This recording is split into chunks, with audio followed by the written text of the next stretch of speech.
The final questions on our survey will have to do with the meeting setup. First of all, we'd like you to watch and see, is there a greeter offering assistance at the main entrance or the meeting room entrance? We want to make sure that individuals that need assistance or need to request an accommodation know who to reach out to for help. At the check-in table, was there room to navigate for someone using a mobility device? And was that check-in table an appropriate height for someone using a wheelchair?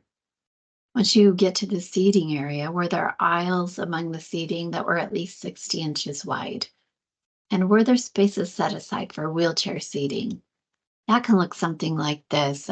When you have that typical classroom style seating with rows of chairs and presenters at the front, we'd like to see wheelchair seating set aside so it's not just all chairs.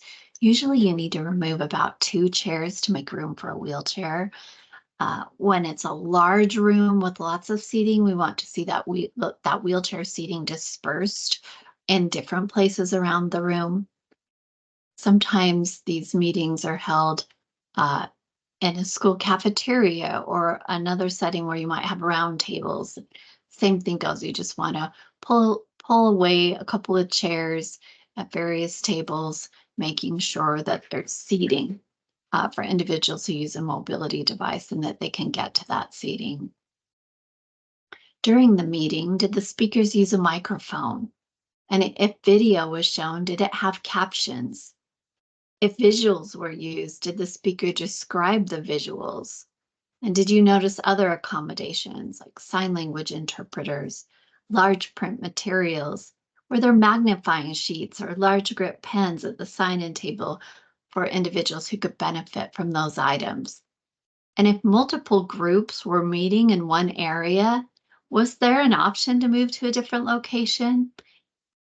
Some individuals have difficulty with ambient noise, and we've heard from in the past when multiple groups are meeting in one area, some individuals have really struggled to participate with their group, to know what the discussion is and to know what their options are.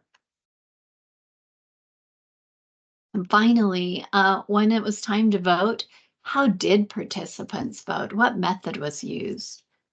If paper ballots were used, was there an alternative method available for someone who cannot read or mark a paper ballot?